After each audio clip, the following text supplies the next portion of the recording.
I think the whole world is moving one way and some marketers need to get on board. I think Cannes has to ban all B2B tech advertising in Cannes while the festival's on. I agree with the premise. For the media to be effective, the idea has got to be good to start with. But I don't think there's a linear relationship between the production budget and the effectiveness of the idea. Now. Should I be worried that I belong to two of those categories, being in real estate and in marketing? Oh, thank God. I'm glad you Yeah. I'm glad you clarified. Good evening. I spent the early part of this week at Royal Prince Alfred Hospital after my husband suffered a small heart attack. In moments like that, you realise just how much it matters to be in trusted hands. I found enormous comfort in knowing that we were being cared for by people whose skill, compassion and dedication make all the difference. That experience made me think about the place we're gathered on today. We meet on the lands of the Gadigal people of the Eora Nation. For tens of thousands of years, they have cared for this country with deep knowledge, respect and responsibility, ensuring it could sustain generations to come.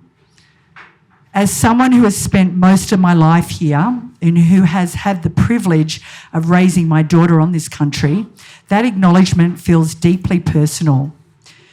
It reminds me that care is one of the greatest acts of leadership.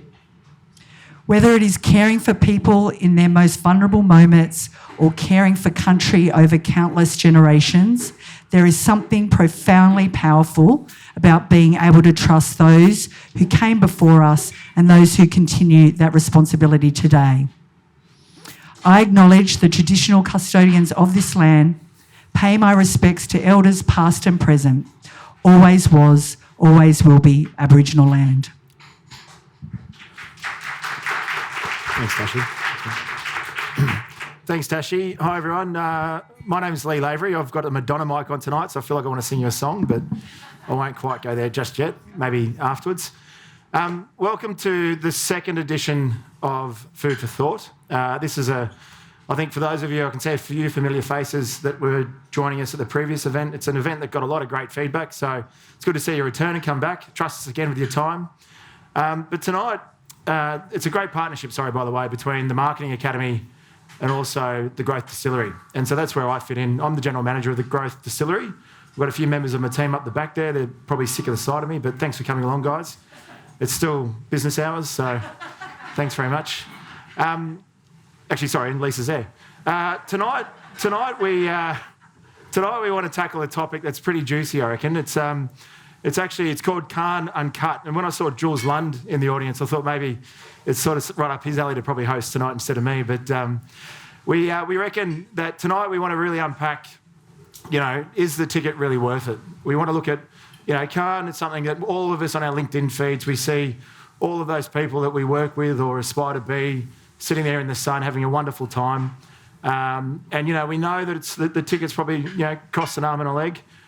Terry was just sharing with me before tips on how you can get through it a bit more savvier than others. But, we know that it's a big investment of the people's time and also of their business's time.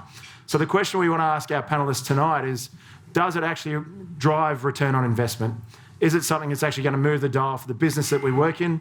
And is it going to move the dial for how you, as operators in the marketing space, navigate your day-to-day and your year-to-year?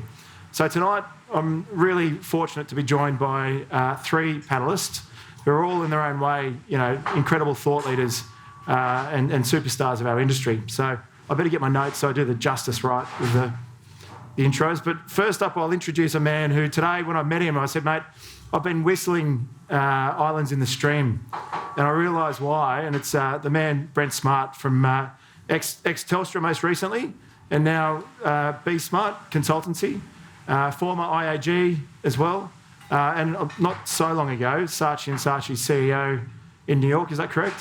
And also been to Cannes many times. So do you want to come upstairs? Do you want to come up to the stage? Next up, I have Aisling Finch. Would you like to come up and join us as well? So Aisling currently is the CMO of Domain, which obviously everyone knows Domain, going through a real rapid phase of growth, which is really exciting. But also, there's a little business called Google and YouTube where Aisling spent 13 years of her career. Was the CMO of the Google and YouTube in Australia. So when we're talking about growth and we're talking about hitting the high notes for what a business should look like, I think we've got an incredible guest tonight. And last but not least, a man that many of you would know, and certainly someone that has a great profile in our industry, and someone that we all love is Adam Ferrier. So Adam's got a shirt on tonight. It's a new QR code. So if you've seen Adam on Gruen, this is a different shirt. So feel free to scan this one tonight. We're going to test the effectiveness. Although now the trial's ruined because I've given a call to action. So You have. Yeah. But feel free to scan it. But if you do scan it, can you please act on it? Like, don't scan it unless you're not prepared to do it. We're all about return on profit, right? Return on ad spend, not just false brand metrics. It's going to be weird. It's going to be weirder people scanning it in real life than when you're on TV. Just FYI, I think. You could come up and talk to them as well if you want. Save yourself the hassle, old-fashioned. But yeah, like I said, tonight we want to unpack really, is the hype worth the invoice? And that's going to be my first question. And I might start with Adam, if you don't mind. So the question I've got, and this is a question I want to throw to everyone, but when we think of everything that we're about to go through and everything, the question that I got just recently, Lou Barrett. Does everyone know Lou Barrett in the room? So Lou pulled me into a room the other day and she said, Dale, as everyone knows, she goes, Dale, next year you've got to go to Cannes. And I said, okay, great. She goes, but it's coming out of your cost centre. I said, okay, no problem. So then straight away, it's funny, this topic tonight really hit home very quick. So I'm actually going to be actively taking notes in this to find out if it's worth the hype. But firstly, so the event title tonight, was it really worth it? Between the $7,500 passes, I had 10, I'll say 7.5. Business class flights and endless rosé on yachts. Is Cannes genuinely an indispensable investment in creative excellence?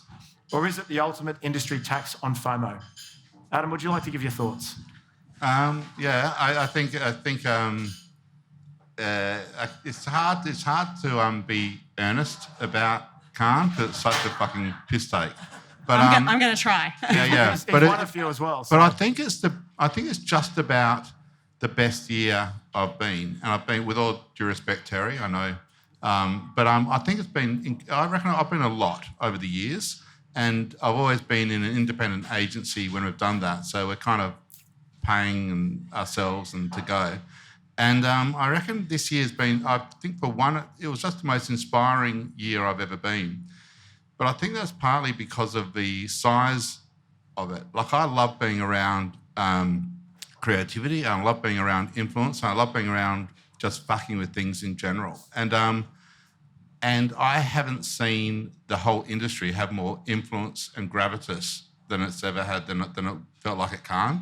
So it used to be, I think it used to go the film festival, the porn festival, then the real estate festival, and then the advertising festival. I think that was kind of like the order of size. Did they get the sequencing right? Order of reputation. In order of size. But I think now... Should I be worried that I belong to two of those categories, being in real estate and in marketing? Oh, thank God. I'm glad you Ashley, I'm glad you clarified. But it's now like twice as big or 3 times as big as the film festival. It's got a lot to do with the tech companies, but I think the tech companies are also helping reshape creative expression and what it means. I also think the award show is such a slither of what Cannes is now about, such a small slither, and probably not even a great example of creativity anymore, because I think the creativity is now kind of seen as business-wide, whereas the award show is still kind of linked to advertising. And so, I found it inspiring. I found it felt like you're at the centre of the industry for the entire world, and it felt very, very creatively nubile. Excellent. And sorry, what was that last one? Nubile, but I don't know if that's the right word, but it's the word that popped out. What does nubile mean? Has anyone got Gemini Pro on their phone? Can they just type that in and find out what it... Thank you. No, thank you. Aisling, you attended this year. Do you have a perspective on it? And you've been many times? So you would think so, because Yeah. I've been in the industry almost 30 years, not to date myself too much, but it was my first time. Oh, wow, okay. I'm a Cannes virgin. Oh, so that's Brent probably called that's it. a great sample. That's excellent. And I've got to admit I went in a little sceptical. Yeah. and like, I guess skeptical / open-minded. I've actually won a couple like many years ago, early in my career, on campaigns that were creative and cool but didn't actually deliver business results. Sorry. Yeah. And so I guess that made me a little bit skeptical going in. Yeah. But I have to say, I was blown away. I loved the session. I mean, there's the rosé version and then there's the complete nerd out on all the sessions version, and I was a bit of a nerd. Yeah. And I went to a lot of sessions. I had a lot of time. I had a great tip from my friend Brent to spend a lot of time in the basement exploring all the work that's on display in the Palais, and I loved it. I got so much out of it. I came back to my day job so re-energised about pushing the work and doing better and really inspired. So it's a thumbs up from me. And would you invest in your team to go? Sorry if anyone's in the room. Is that something you'd see as a business owner with a cost centre? You'd go... Did you pay? I was hosted. Sorry, that's a tough question. I'll put you on the spot there. So that maybe made the equation a little bit easier. I think so. Yeah. I think it would be selective. It is expensive. Yeah. Just the flights alone and then the pass, Yeah. as you pointed out. I think you'd want to see the ripple effect of that investment back to the teams, back into the work, maybe partnering with your agencies to do that really well. Yeah. So that you're confident you're extracting and sharing all those learnings. Yeah. So that energy and that vision really does give it a purpose. It definitely put a pep in my step. Excellent. I can still tell. Thank you. Brent, you jagged 8 last year, is that right? Yeah. That's not bad. That's pretty good. How's that go benchmark-wise? That'd be up there, wouldn't it? I'm glad you talked about last year because we've won none this year. Oh, sorry. Well, you know. Better talk about last year. Yeah, that's okay. That's all right. Yeah, eight's pretty good. I mean, men won a Grand Prix. That's what we should be celebrating. There we go. It's an 8 rather than last year. Yeah. What's your views, mate? Well, first of all, just one point of clarification. As a small independent to solvent, I have to comment in. True story. I have for myself. But I had a very different experience this year because I had the privilege of judging. Okay. And, first of all, 10,000 people from around the world nominated to be judges. They picked 300. Like, it's an absolute honour to judge. And I think the thing that judging does, you spend 2 days in a dark room, all you're doing is looking at work and talking about work and debating work with real smart people. Yeah. And I think it reminds you that we just don't do enough of that in this business. Like, when's the last time you spent a whole day just looking at work and talking about work? Never is the answer, I think most marketers would say. And so to spend 2 days that immersed in the work was a very different sort of experience. But I would say this, I think a lot of cans have become disconnected from the work. I kind of disagree with Adam. I think all that stuff going on around cans not what makes can special. I think it is the work. I'm with Ash. My favourite thing to do is to walk through the basement of the Palais and all the work is up. And it's like a museum. There's no case study to watch. Yeah. You can just walk around, look at all this incredible work. I always find that the most inspiring part of being at Cannes. And again, when else do you do that? Would you just immerse yourself in a work like that? So I think to make it worthwhile, you're going to disconnect yourself from the circus and the tech conference that it's become and reconnect with the work. Go to an award show. It's crazy people don't actually go to the award shows and look at the work. Go to the Palais like Ash did and look at all the work, and that's the point. And I think you can't lose sight of that, and you've got to reconnect with that. The other stuff's interesting, sure, but I think the point of Cannes is the work. And that's patronising fucker. Sorry, what's that? Don't you guys know each other? Wouldn't you sort out your answers beforehand? I'm not sure I'm seated in the right, good position here. You are. You guys, these guys should a rose do a podcast, I reckon. between 3 thorns. And actually, that's not a bad segue, Brent, and I might jump on that and pick on that one. So this year, 2026, you're one of the judges. What stood out for you from the winning work? What were the things that, the themes or the things that they tapped into that you're like, that's absolutely blows me away? Well, for me, the most interesting thing is the winner of Film Grand Prix was Claude Anthropic, right? Won the Film Grand Prix. With a beautifully crafted film directed by a human, scripted by an agency of humans. So human creativity for one of the companies that's told me we don't need that anymore. Yeah. Then you had Film Craft Grand Prix won by Coinbase, another highly tech-driven company, which made an incredible piece of film, which was all about handmade effects, in-camera effects, practical effects. I think we're in an age where it's so easy to do everything with AI. When you take the time to make it the hard way with human craft, I think there just is something about that type of work that feels more special than ever. I think it signals something to the audience. And I think that sort of work is really standing, I think, head and shoulders above work that is not being made with that level of care and craft. So for me, human craft has never mattered more, would think the big team. And what were the buzzwords? What do you reckon the top award you can win at Cannes is? Titanium? Right, Grand Prix Titanium? No, look, That think piece of work had AI all over it. Yeah, Couldn't have been done without AI.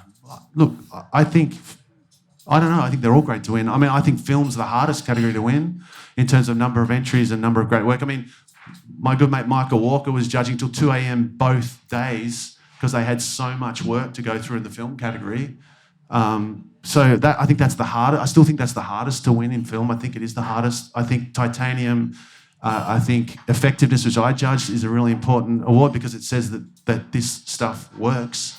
That sends the most powerful message, I think, to our CEOs and our CFOs that creativity actually drives commercial results. So sure, there are other awards about. I mean, look, we can start the debate about there are too many, no doubt. But I don't think any award is more worthy than the other. I think if you have won there, you're world class in whatever channel or in whatever type of work you're doing. You know what I mean? Like, I don't think one's better than the other. I think if it's a Grand Prix, it's pretty special. Like, it's the very best thing in the world, and that's amazing.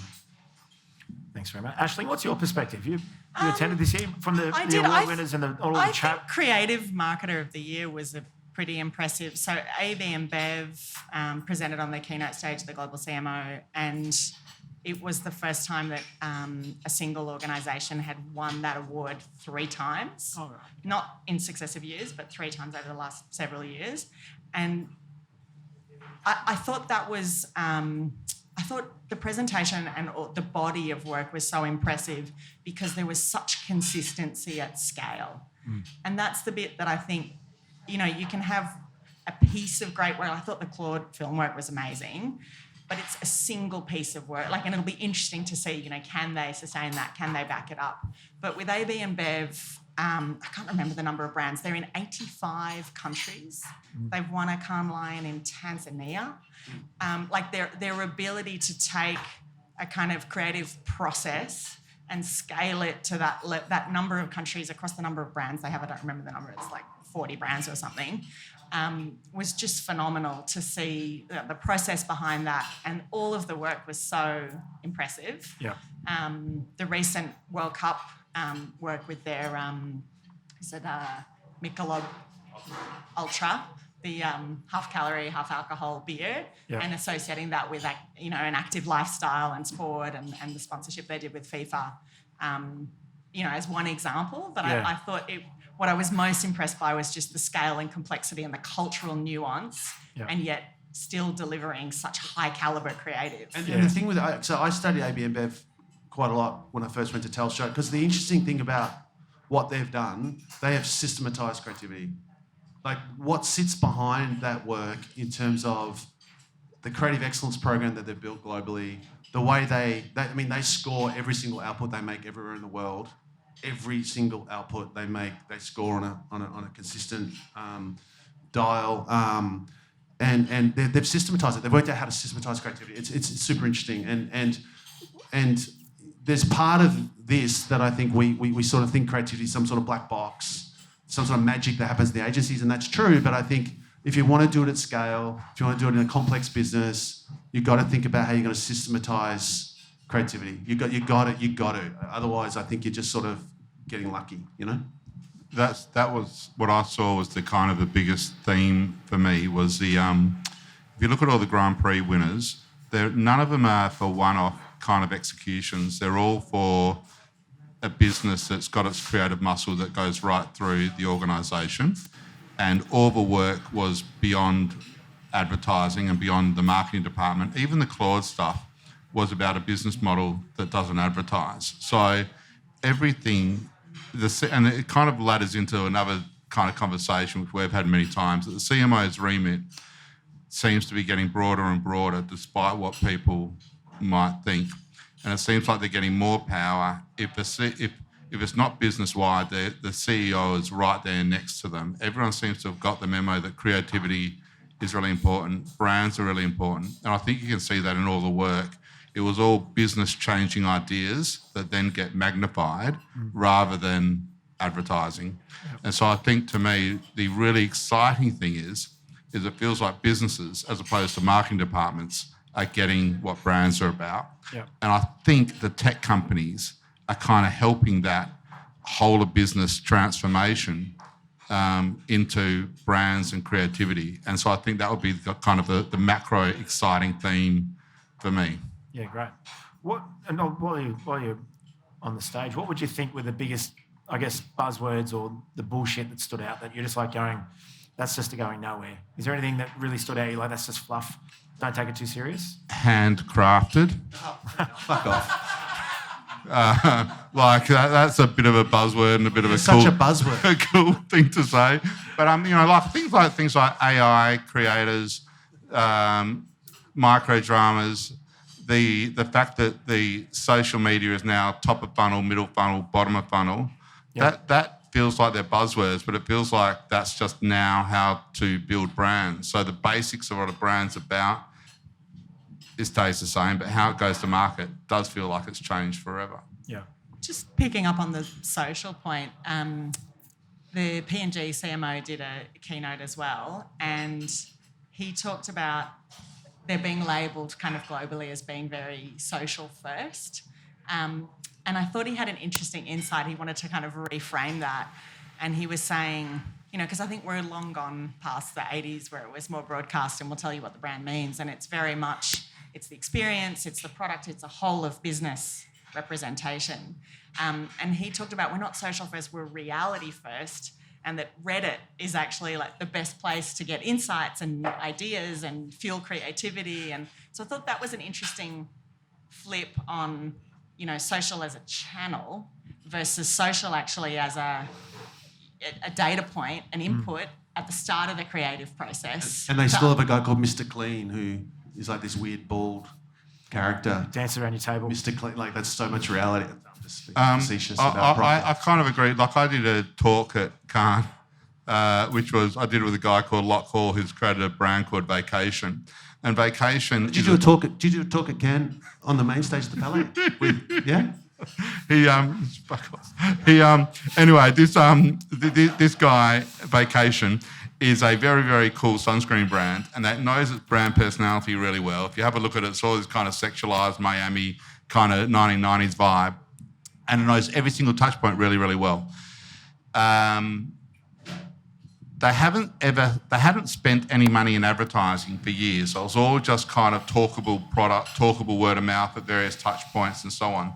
Then they started advertising, and then that all went into creator marketing. So they spend about $2 million a month on creator-led marketing. And so all in the US, all the creators then get a cut and so on. So now his whole brand is in the hands of creators. And basically the only place he can control his brand is on his Instagram page and the product itself. And I find that absolutely fascinating, that then how do you control a brand where you have to give it to the people, put it into Reddit where you can't be branded and so forth, and then let the community tell the story? You really got to know your brand and know your brand essence, and to your point, operationalise your brand right through the whole ecosystem for it to work. I mean, that would cause anxiety for many people in the room. And to I think the earlier points about how do you systemise creativity when you give over the keys to the car literally to the masses.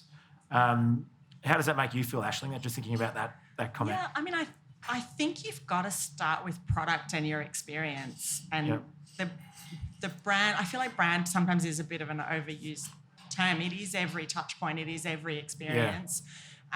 Another example building on that from P&G was Vaseline, and they looked at all the different ways that the creators had used the product over the years, just looking through YouTube videos. Oh, Unilever, sorry, wrong parent brand, sorry. But they looked at all the different use cases that creators had shared about how they were using Vaseline, and then went and made the products officially for that using Vaseline. Okay. And I think that's genius, because I think you have to be humble enough as a brand. Like, it's good to have a vision and a way forward and a product roadmap, but you also have to be humble enough about where you are and how you're perceived by consumers today, and be humble enough to really listen and use that as fuel to improve the product, to grow the brand. It does mean letting go a certain amount of control. There's a balance. But I think that's where we are. You think about all of the developments in AI and generative AI. It's like your brand is your content, it's your product, it's what other people think. Yeah. And you have to fix that foundation first. You can't just window dress these things. You live and die by the DNA of it, right? Like, that's really sort of the ultimate. What's your thoughts, Brent? Oh, well, I think if people are prepared to play with your brand and express your, I think that's amazing as a market. I mean, going back to Telstra, that Telstra walk thing that happened.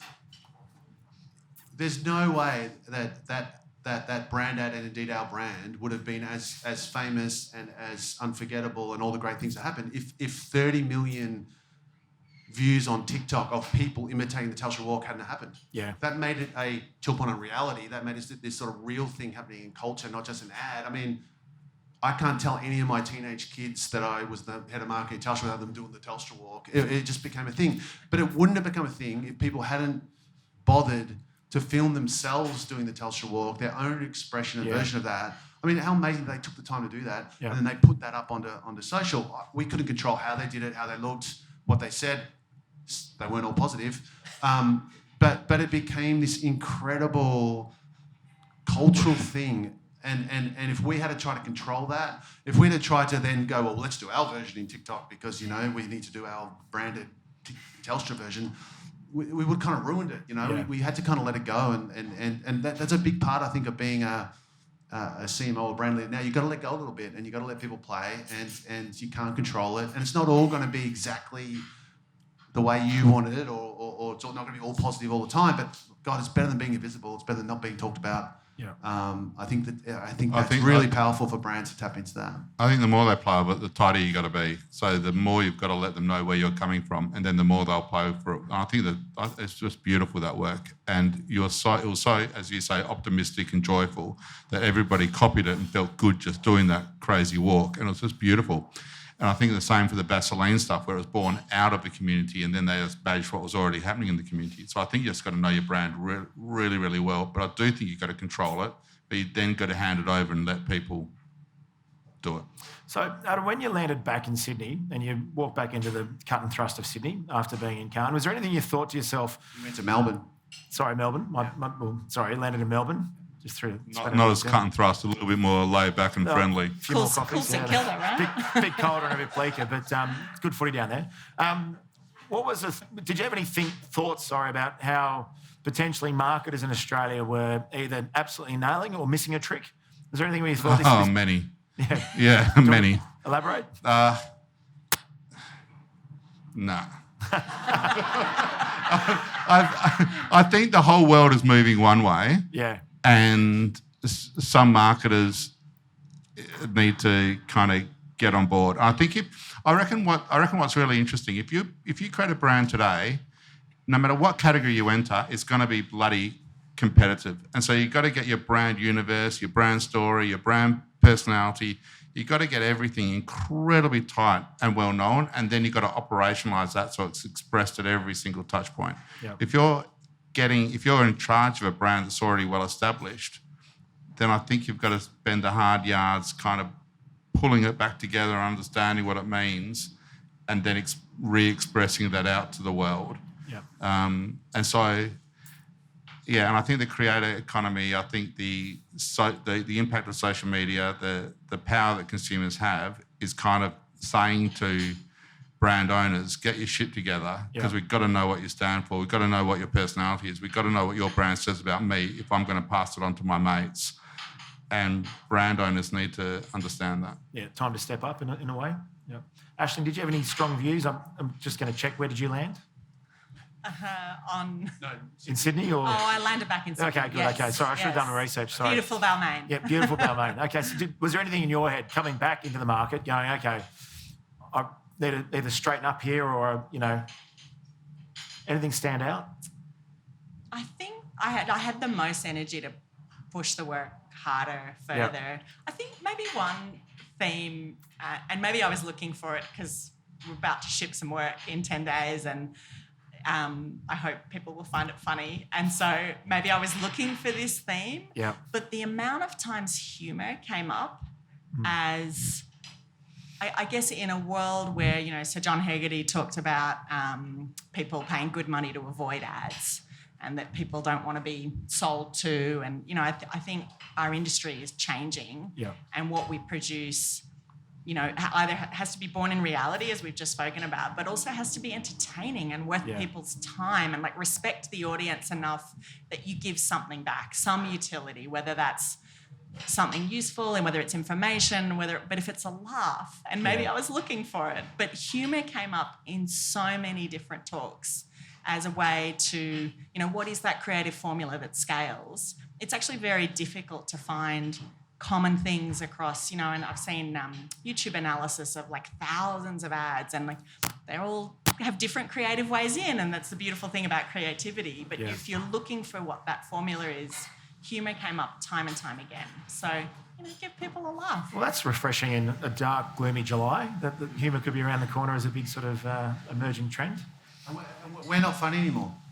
I'm trying. No, Australia. Like, honestly, Australia used to have this larrikin sense of humour. We used to see it I think beer work is always a fantastic barometer of like where we're at culturally. Yeah. And beer work in Australia used to be the best beer work in the world and incredibly funny and uniquely Australian. Now it's really fucking boring. I hope no one's from Lion or CUB here. But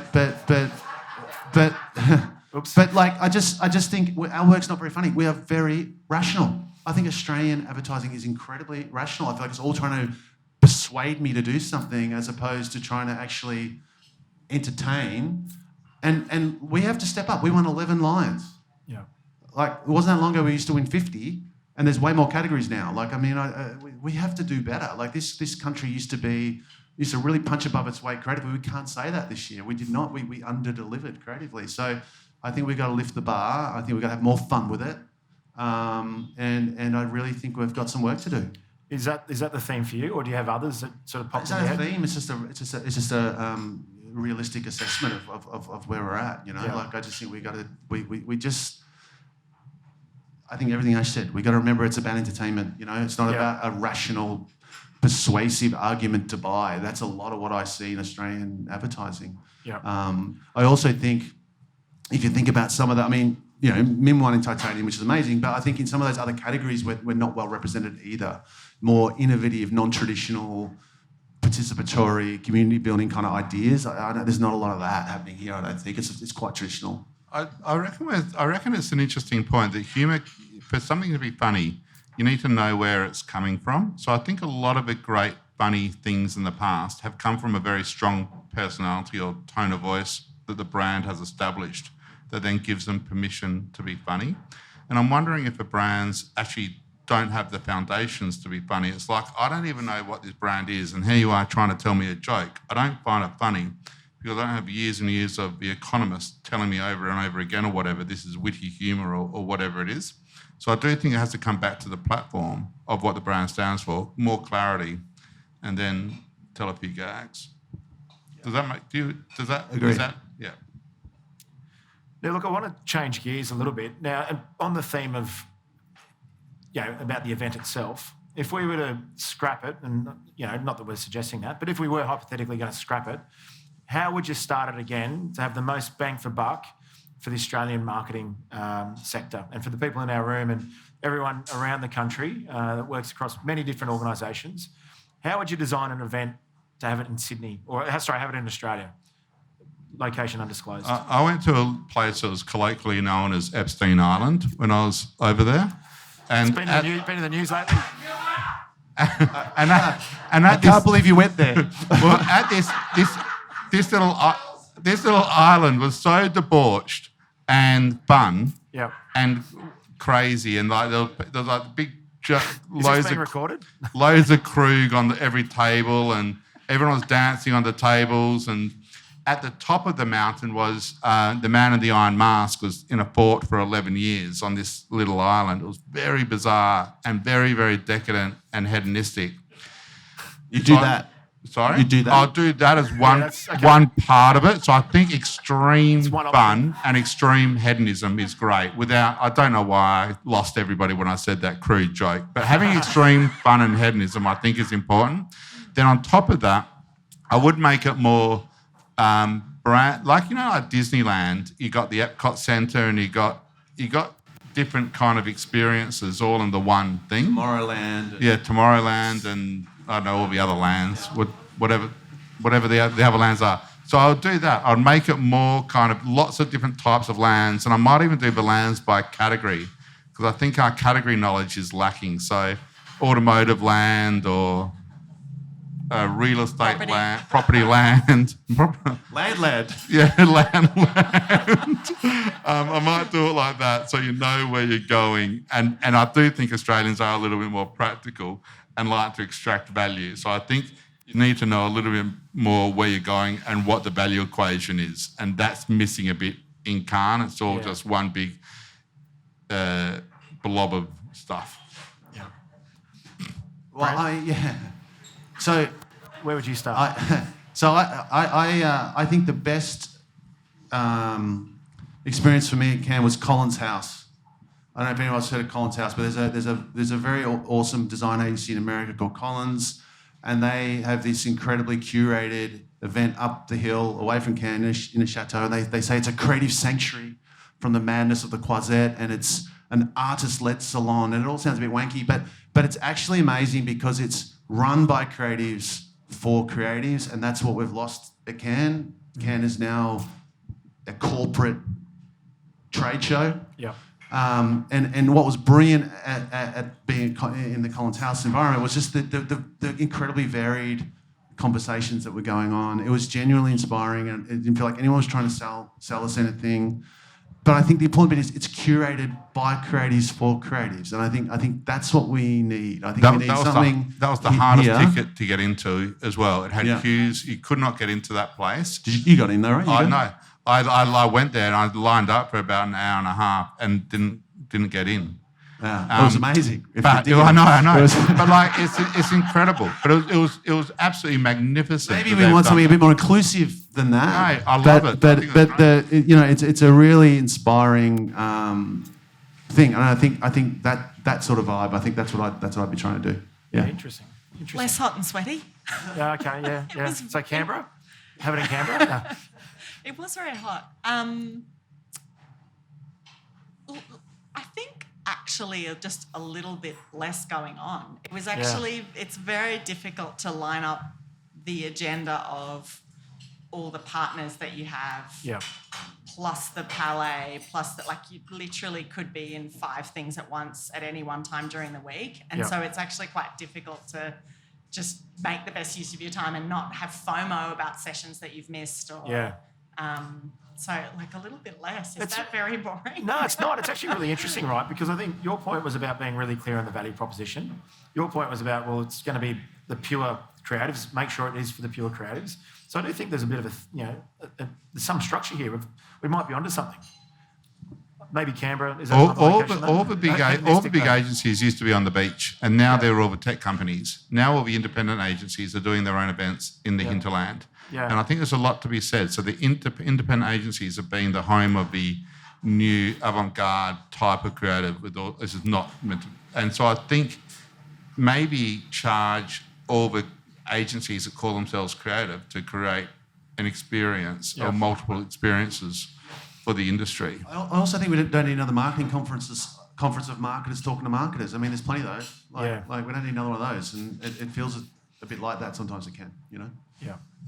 All right, let's go. Final set of questions. We're going to do a quick fire round. And so I want strictly 1-sentence answers for this round, so that might be difficult, but let's try. Firstly, I want to ask you, I'll start with you, Brent. What single piece of work or conversation made you go, damn, I wish I did that.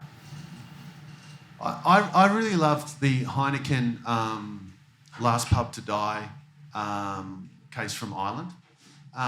So I have to do a couple of sentences to explain it. That's okay. I thought it was beautiful because I think it's one of the most big-hearted, generous ideas I've seen, and also a really smart business strategy if you're Heineken. So in the last 20 years in Ireland, your home country, 2,000 pubs in rural villages have closed because it just doesn't work economically anymore. And so in this one little village in the county of Limerick, I think, 26 villagers village people got together, not the band, got together, and they bought the local pub. But the problem is they've never run a pub. They're a carpenter and a accountant and whatever. And so Heineken trained them to run the pub, taught them how to run the pub, everything from how to pull a beer to how to run the finances to how to run they just taught them how to run a pub. And now there's 5 more pubs like that have opened around Ireland. And I just think if you sell beer, closing pubs is a big business problem. And I think it's so smart that Heineken's worked out that by keeping pubs open, it's good for their business. Also, if you're Heineken in Ireland, Guinness is quite the dominant market leader. So what a brilliant way to disrupt the market. Like don't go for the beer drinker, go for the pub owner. I think it's really brilliant. So you should check it out. There's a beautiful 10-minute documentary they made about it. And who says B2B is boring? That is a B2B campaign, and it's beautiful. So that would be my pick. I love it. Thank you. Love it. Ashley, was there something that stood out for you that you're like, oh, I loved all the AB and Bev work. I loved the Claude work. I think if I had to pick one, just to explain a little bit, it's probably the Kit Kat heist, which I actually thought was a made-up thing, but they genuinely had a truck of Kit Kats stolen. Really? I thought it was like a spoof for a campaign, but it was a real thing that happened, and it was a crisis communications idea. And they actually got consumers to get involved in tracking the numbers on the Kit Kats where they had bought their Kit Kat to see if they could go back through the supply chain and figure out who had stolen the stolen the truck. And I just thought it was a very clever reframe of what could have been a crisis comms moment for them. Yeah. It's like get everyone involved and that's awesome. Solve the mystery. Nicole McMillan. Does anyone know Nick? She's a TMA fellow.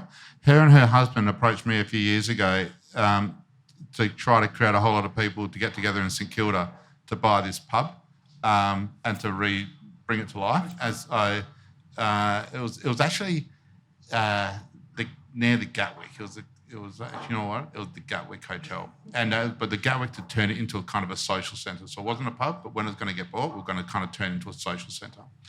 And so when I saw that idea, that's my favourite.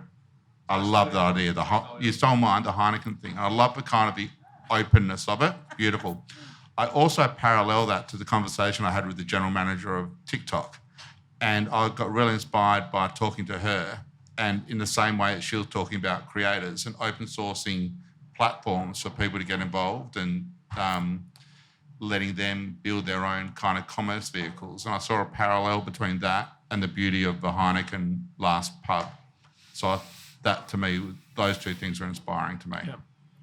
Excellent. Now, probably the other side of the coin, what's something stood out? You're like, I just hope that dies. I hope that doesn't go any further. I want this trend to die. I think Cannes has to ban all B2B tech advertising in Cannes while the festival's on, because we're there to celebrate great creativity. I don't need another fucking ad from Adobe or someone saying like, how's your data platform, marketers? Like, it's everywhere and it's just pollution, and it's like we're meant to be there to celebrate great work. So I think Cannes, the municipality of Cannes, has to ban all of that and has to have a standard of ads it lets into Cannes while the festival's on. Yep, I like it. Ashley? Have you got one top of mind? I would say Cannes advertising itself as a business. So I got asked do I want to buy the list of everyone who went to Cannes? No. Do I want to buy the list? No, fuck no, I don't. And then do I want to get access to all of these? Like, it's fucking full on how many times they're trying to sell me back the experience. So the business of Cannes needs to stop. Take a breather. Yeah. Yeah. I'll double down on Adam's one, actually. I have got a flood of... That's how they got my email address. Yeah. I've got a flood of, like, email marketing. Opt out. Can I just opt out? Opt out. I don't know. It's very hard because then if other people then got your list. Well, I don't know how. Anyway, it's been a nightmare. +1. So doubling down on that? Yeah. Okay. Well, I'm going to ask my last question, and I'm going to throw it to the audience. But based on everything you've taken away from Khan, if you were to start your day today, imagine you're a graduate starting your career in this sector. Where do you want that job to be? I'll start with you, Adam. Where would you like to start? If you're a graduate today, based on everything you know right now, everything you've learned from Khan this year, where would you put your bet for your career? For my career? Yeah. Gosh, that's, anyone want to go first? It's a really good question. Maybe you work for Can. Huh? Yeah, Leigh. It's an industry. It's a huge industry. Yeah. I don't know. I don't know. Being very creative. I think if you are genuinely creative and generally lateral in your thinking, I think as everything gets more and more operationalised, I think we're going to value people who can think across the ruts of the machines. So I think anything genuinely creative where you can keep your mind free, I'd do that. Shit. I would say strategy plus creativity. Okay. I think you've got to start with strategy. Like, what are the goals? What are the commercial outcomes you want? What are you trying to achieve? Yeah.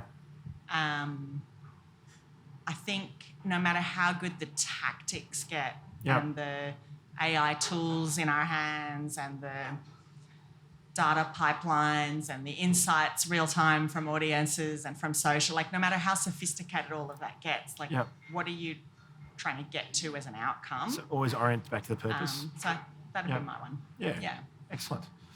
How about you, mate? I would.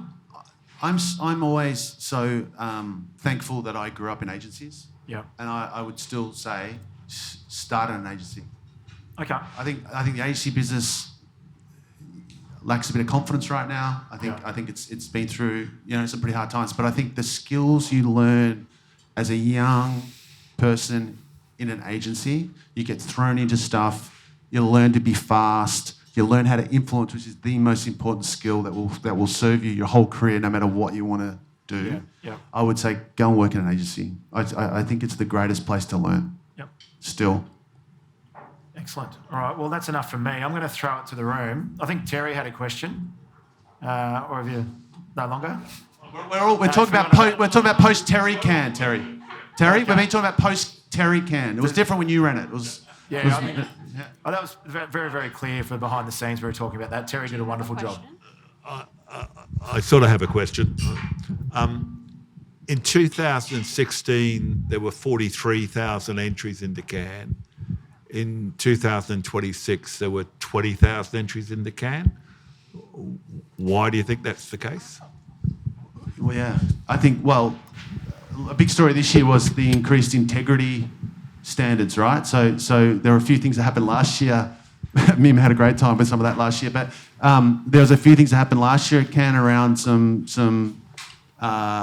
shall we say, dodgy entries. Is that? No, sorry. Mim was judging. Sorry. No, Mim. No. Good Mim was clarification. judging a category that had a...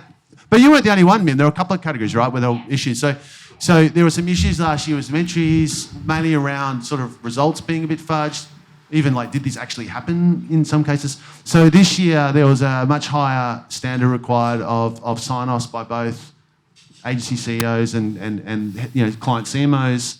I think that knocked out some entries. I think it's really fucking expensive. And I think a lot of smaller agencies are priced out. I think it's really hard for a small independent agency to enter a lot because it's damn expensive. And I think it probably is a little bit of a reflection of where we're at a tough economy.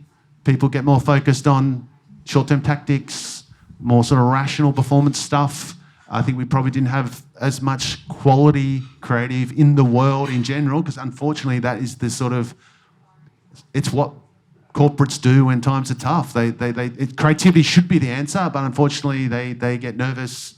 They are less brave, and I think you see less creative work in the world I think the role of awards, of creative awards, has been muddied. So before, marketers used to not give a shit whether the agency won awards or not, and I think in that way they were just seen as what was the best creative work, and then the creative agencies looked at each other and gone, "Oh, your award's good, your award's good." I think awards are now largely about mental availability for clients. So clients know which agencies are good or not, and it's a good way for an agency to PR itself. And so I think in that respect, the role the award plays has become quite muddied for agencies. And so with that clarity, you've now got a whole lot of agencies having an awards strategy. Now that there are so many awards to be entered, I think they're just kind of potentially entering a lot of the award shows less and maintaining salience across the year rather than going hard at the one show, which is all about creativity, because it no longer really matters, because that's not the purpose for the agency to enter those awards. So it's complicated, but they're becoming less relevant for what they used to be for and more relevant in a new way. Got it. That was boring, wasn't it? That was just me just having a fucking... You've given some examples in some markets and clients, but I'm interested to know, of the years, are there certain countries that you know this is going to be amazing and it's always the same countries? And also, are there countries that surprised you this year that you feel like are really emerging and you're seeing new, creative and innovative work? I mean, Brazil is always a powerhouse. I think Brazil, there's something... Well, it's interesting. They don't have a confidence issue with advertising in Brazil. Like, advertising agencies and creative directors are still rock stars, and like they're real happy making like 60-second ads and running them. There's no confidence crisis going on in the Brazilian advertising business, and it's interesting. And there is a real creative confidence in that country. The sort of ideas you see, they're super brave and confident and sort of. So I think Brazil. I'm always now they're a fucking nightmare when they're on your jury. Brazilians, they're voting for the Brazilian work. And they're going to tell you all the reasons why you don't understand the cultural context like I do, and they fight for the work like crazy. So Brazil, I mean, but I think what's really interesting, certainly in my jury, is you get unexpected. Like, we had an IKEA Portugal case called Hidden Tags, which is a beautiful case study, and Portugal, like, you know, I love it when those sort of countries start emerging. Like, it can pop from anywhere, you know, if you've got a great idea and you do something interesting. No other real markers for me. I don't know. Did you guys see stuff from anywhere else? I think the South. I loved your answer. I also think they take pride in the packaging of their ideas, and so their ideas are packaged and sold as with much gusto as the idea itself. Yeah. So the packaging of the idea, they spend a lot of time doing that. Yeah, I felt like there wasn't the funny tie work like there normally is. That felt like, I don't know. There's some markets that probably felt less represented than they had been in the past, but. I don't know. It's such a. You've got work from like everywhere in the world, you know, represented in Cannes. So I don't. There was less scam. There was less purpose-driven work. There was more business. It's mainly going into business transformation type of stuff. I think is where the macro trend is. Do you have anything? No. Hey guys. Hey, Mel. Hey, you didn't get a suntan, Brent. I went off-white. Oh, okay, nice. I was in a dark room for 48 hours. Yeah, I know. Okay, just checking. It might build a bit on Terry around entries, and I fully get sort of the fraudulent entries prior, but it's sort of a double question. The first one is production budgets. And I'm not just talking film, but, you know, I'm very lucky that I have spent a lot of my career in organisations where it was not unheard of to spend £1 million on doing a piece of work, or even in Australia at Optus, you know, $1 million. And now even just in the world I'm operating in, working with a lot of clients, I mean, you're lucky if you've got 90K, you know, to sort of push production through. So we talk craft, and I guess I'm just sort of keen on the impact of the world of where cost out and production budgets have come, and that commitment when you look at like my favourite car years, 2010, you know, sort of Chrysler, Levi's, all of that sort of stuff. So I'm interested in that. The second thing that I haven't heard is really anything about media. And, you know, one of my bugbears always has been there's all this craft that goes in often to making concepts and ideas, but ensuring that the execution and delivery and the channel, like the idea doesn't matter unless that's perfection. So, double question. I might go to production because I'm pretty confident and passionate about that. Maybe you want to talk media? And yeah. Sure. Not that I don't love media, Laura. Hi, Laura. But I think production is the most undervalued item in any marketing budget. And I think the craziest expression I've ever heard from marketers is it's non-working money. It's the hardest working money. And I would cut my media budget before I cut my production budget. I think about the other way around. If you make something amazing, if you make something that's special, you actually need less media behind it, right? So I just think I just think you give me a budget, I'm going to over-invest in production. Although I would say it's not over-investing, I'd say it's actually spending money effectively and smartly, because you'll make something that's actually that needs less media, you know. So that's my view. So I just think it's not non-working money. It's the hardest working money. I think it can make the biggest difference between a piece of work being, you know, invisible and being quite memorable. That doesn't mean you got to go and spend millions on it. And the thing about Cannes, like one of my favourite ideas from Cannes is the IKEA "you up" DM. They send one DM at 2 a.m. to people saying "you up" like a booty call, right?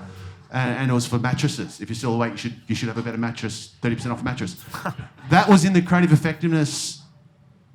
That awards. didn't have a big production budget. They had no. They had. It's the idea. So it had fuck all production budget, right? So I don't. I think if you've got a great idea, you don't always need a production budget. But I would say we're too focused, I think, on efficiency and cutting production budgets.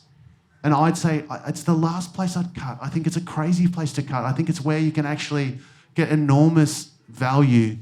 And I think we've got to think about it differently. That's my view. I know not everyone agrees with me, but I tell you, like, craft and production was such a strategic part of how we changed the Telstra brand over the last 4 years. And if we didn't invest in that the way we did, I don't think we would have had half the results that we ended up getting. So, I agree with the premise that the amazing idea is the most important. Like, for the media to be effective, the idea has got to be good to start with. But I don't think there's a linear relationship between the production budget and the effectiveness of the idea. And I think your IKEA example is a really cool one that proves that. I agree. I reckon there's an inverse relationship between creativity and the production budget. So one of the Cannes lines this year was giving cows workers' rights. So cows get exploited, and so if they have the same rights as a human, they can be looked after. And there was another idea as well for AXA, which was about putting domestic violence as a condition of getting insurance. Yeah. Both of those ideas have a $0 production budget. Both of those ideas are magnificent. So I think if you need a production budget if you don't have a very good idea. If you've got a fucking good idea, you create value out of nothing, and that's what true marketing is. So, yeah.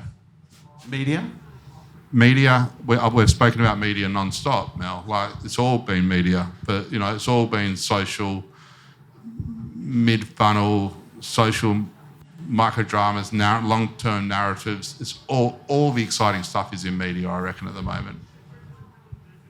It is interesting, though. I guess it's the festival of creativity. So there is less of a focus in the conversation about media. There's Media Lions, it's got its own category. A lot of the ideas in social and activation and promo and other places are very media driven. There's plenty of media. Yeah. There's plenty of good media ideas as well. Now, just to be clear, I'm not saying they're the media ideas. On production, I'm not saying you have to have a large production budget to be creative. I'm not saying that. I'm just saying I think we cut it too quickly, and we think that efficiency in production is more important than beauty in production. I think that is super true. And so I agree. If you've got a great idea that doesn't need any production, wow, amazing. But I can tell you, from my experience, they're 1 in 100. They're 1 in 100 that work that way. I think large production budgets stop I see it all the time. The higher the production budget, the more you're going to end up in a traditional style thing. I think in the hands of the wrong creative people. I don't agree with that at all. I feel like we've got a Black T-shirts episode coming up, guys. We have one more. We've retired. Oh, have you? Oh, well, maybe it's time. Oh, there's one more question. Sorry. Okay. My question is for Aisling. You talked about when you got off the plane, you were, pumped up and full of energy. What did you do with that when you spoke to your agency and when you spoke to your team, and how are you going to convert that to be on the stage next year?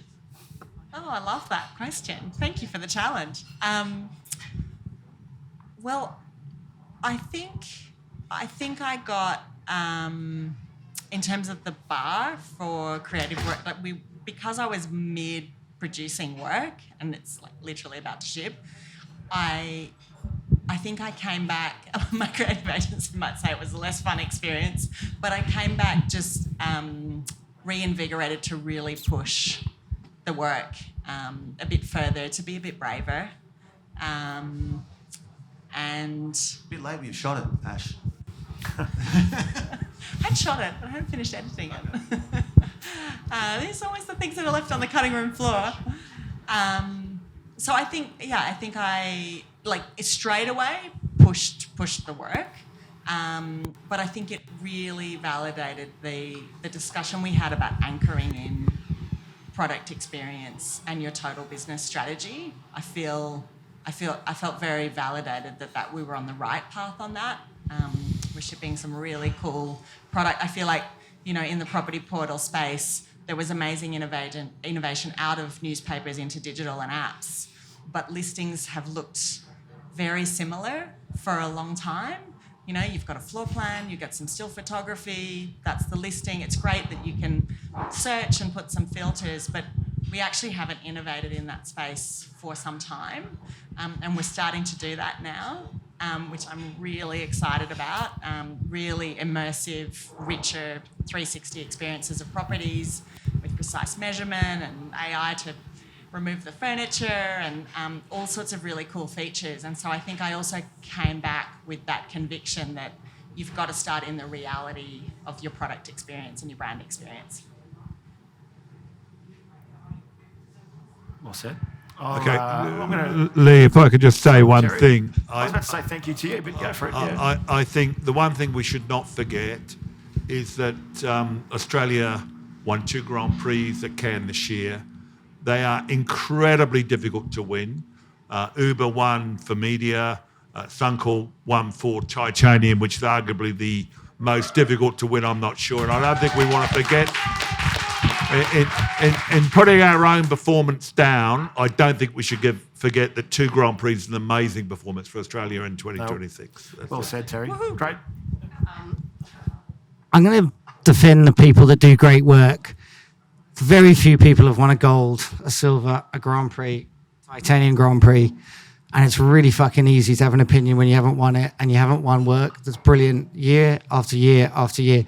I'm not saying this room, but I'm sick of fucking tired of hearing people talk about the work that have never, ever won an Effie, never won a line. I don't care about the other awards. DNA, DL backup. Terry's here, so I'll say LA. Like, it's 1 in every 1,000 people. Like, this is so fucking hard to do it. And so many people in the industry are knocking, whether it's craft, this, that. I'm not having to go at the panel. But, like, world-class things are so fucking rare, and we should celebrate it. Australia should be a bastion of the best work in the world. We've dipped. We've lost a bit of confidence. There's great things to point at. But, like, we've got to talk about great work, and we don't have enough of it. So, there's a few people in here that have won a lot. Let's celebrate them. A couple of them had a good year, but like, great work is fucking hard.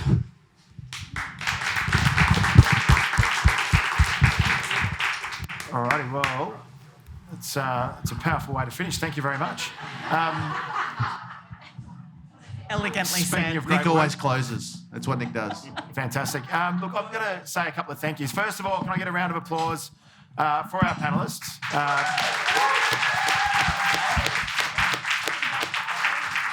I think we aim to go for half an hour, so an hour and 15 is pretty good. I think it was pretty close, yeah. And then also I'd like to say thanks to the Marketing Academy. So Emma and Terry, thanks for the support with this concept. It's I think it's something, the second one down, I feel like it's gaining momentum, so let's keep doing it. And then thanks to some of my teammates. So Tashi, thanks for all of your support and bringing this together, and the team, behind the scenes on today, the Made in Katana guys as well. So hope you all enjoy the meal. Hope you enjoy a few drinks. Hope you enjoy continuing the debate. I'm going to give Lou a call and tell her I'm going to book myself in. And Tashi's coming too. Thanks very much, everyone. Thanks, guys. Thank you very much. Cheers, thank you. I won't give up my day job. Thanks very much. Cheers, thank you.